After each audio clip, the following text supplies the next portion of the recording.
Welcome to the Tech Egg. Don't get scrambled. Enjoy the video. You begin by auditing what you already sell: SKU, variant counts, and stock levels. Once done, standardize product type, vendor, and naming so items group predictably.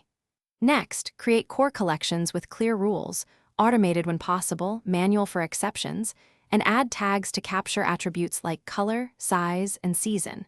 Make sure to map existing listings to these fields immediately so you can bulk edit reliably. This first pass prevents chaos later and gives you a structured dataset to build from. Now scale the structure. Configure automated collections using tags, product type, price ranges, or vendor rules so new products slot in automatically.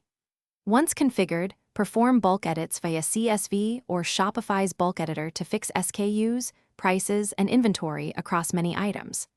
Add meta fields and well-named variants to store extra attributes like material or care instructions, which power theme filters. Also enable inventory tracking and set locations.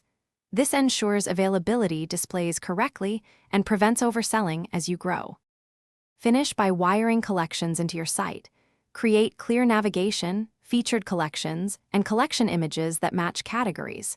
Then set up collection filters and SEO titles so customers find products and search engines index them. Test the full purchase flow on desktop and mobile, checking variant selection, shipping options, and inventory behavior. If something breaks, first rerun or review collection rules and tags. Typos are the most common issue, then verify sync with inventory locations.